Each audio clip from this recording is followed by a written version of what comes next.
Yazid कहता है दौलत चाहिए ले लो, हुकूमत चाहिए ले लो, तख्त चाहिए ले लो, माल चाहिए ले लो, क्या चाहिए ओए दे दे।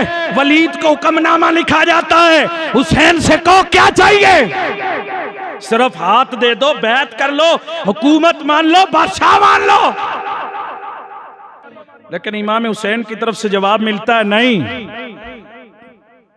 दौलत नहीं, माल नहीं, इज्जत नहीं, शोहरत नहीं, तख्त नहीं, ताज नहीं, हमारे लिए सबसे बढ़ के अल्लाह और उसके रसूल का दीन है, ईमान है।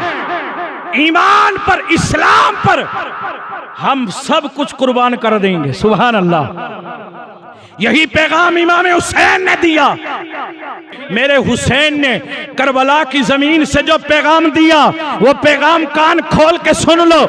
मेरे हुसैन ने करबला से ये पैगाम दिया, जब आवाजें आ रही थी हुसैन कट जाओगे, कहा ठीक है हम कटेंगे, इस्लाम को कटने नहीं देंगे। और हुसैन मारे जाओगे, कहा मार लो हम मरेंगे, लेकिन इस्लाम को मरने नहीं देंगे। और हुसैन उजड़ जाओगे, कहा मैं उजड़ूंगा, औलादें उजाड़ दूंगा, लेकिन मैं इस्लाम को, रसूलुल्लाह के दीन को उजड़ने नहीं दूंगा। और हुसैन कट जाओगे, कहा मैं कटने के लिए तैयार हूं, कटराने के लिए तैयार हूं, लेकिन मैं कुरान के एक हर्फ, एक नुक्ता भी नहीं कटने दूंगा।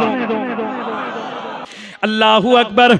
मेरे इमाम हुसैन को शहीद करने के बाद इसकी दिल की आग ठंडी नहीं हुई, यजीद की दिल की आग ठंडी नहीं हुई। फिर जनाबे वाला जब इमाम हुसैन को शहीद कर दिया, ये बेलगाम हो गया, इसे पूछने वाला कोई ना था, जिसका डर था उसे तो शहीद कर दिया। अब ये जनाबे वाला फिस्को फुजूर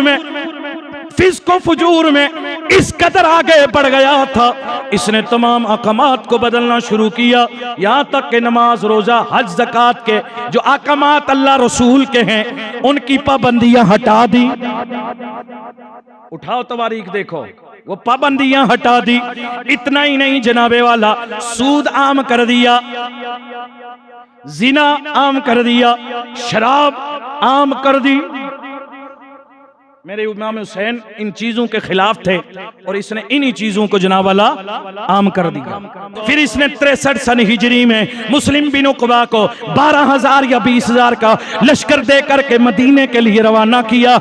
जाओ मदीने में जो लोग रसूलुल्लाह के सहाबा हैं उन्हें बैत करवाओ, वरना उन्हें कत्ल करो। मदीने में हजारों सहाबा रहते थे, उन्हें शहीद कर दिया गया। 10,000 लोग जो सहाबा के अलावा मदीने में थे उन्हें भी शहीद किया गया। फिर मदीने की पाक दामन औरतें, उनके साथ वो बदतमीजियां की गई जो मैं सुना नहीं सकता हूं, जिसके तस्वुर से भी आपके रोंगटे खड़े हो जाएंगे, मैं बयान नहीं कर सकता। इतना ही नहीं, मस्जिद नबवी के अंदर जिन सुतूनों का मोराब चूमते गए उनके साथ घोड़े बांधे गए। मस्जिद नबवी के अंदर घोड़ों के जरिए उन गोबर और पेशाब करवाया गया। इतनी बात नहीं है कि इन्होंने मदीने के अंदर जो तूफान बर्पा किया, जो बदतमीजियां की गई, वो तो हर सुनाने के काबिल नहीं है। आग तब भी ठंडी नहीं हुई जो काबे के पीछे नारे लगाते गए, लोगों काबा तो हमारा किबला है, हम हद से ज्यादा मोमिनों से प्यार करते हैं। लेकिन सुनो, यजीद वो नालायक है, यजीद वो बदबख्त है, यजीद वो जहन्नमी कुत्ता गए जिसकी आग फिर भी ठंडी ना हुई। अहले बैत को शहीद करा के मदीने में तूफान बदतमीजी बर्पा करने के बाद इसने हमला कराया मक्के में, खाना काबा को आग लगा दी गई, बेहुरमतियां की गई, गलाजत और गंदगी खाना काबा पे फेंकी गई।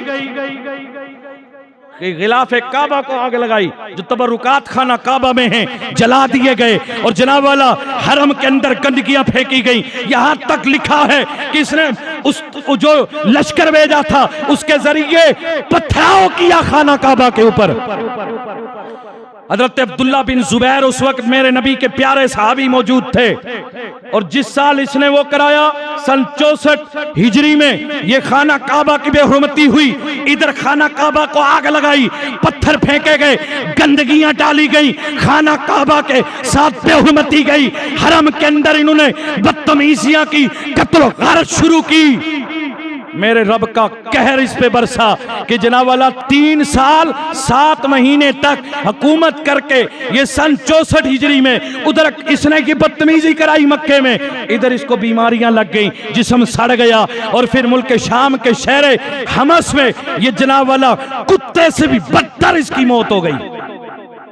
इधर ये मरा, उधर लश्कर जो तवाई पे उठा हुआ था उसने सुना हमारा पिछला ही चला गया है, वो भागने लगे। हजरत अब्दुल्ला बिन जुबैर ने जो लोग परेशान मक्के में थे उनको जमा किया, कहा वो तो मर गया, इनका जल्दी से ताकुब करो। और उन्हें पकड़ के जितने यजीदी उधर पकड़े गए उनको खात्मा कर दिया।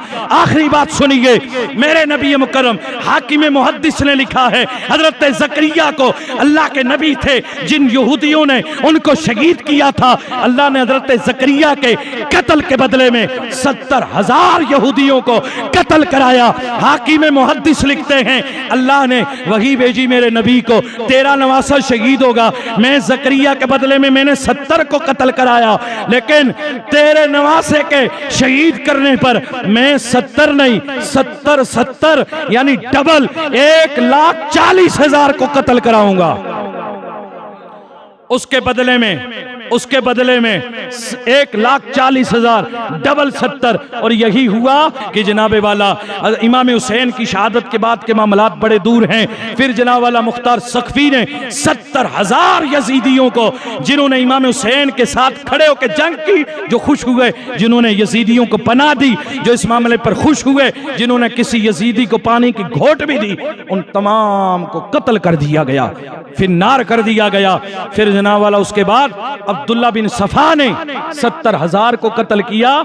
तो यूं 1,40,000 मेरे इमाम हुसैन और अहले बैत शुहदाए करबला को बेदर्दी से शहीद करने वाले जालिमों से जो बदला मेरे रब ने लिया, फिर 72 के बदले में 70,000 रब ताला ने उनको फिन्नार किया, दोज़ख में भेजा।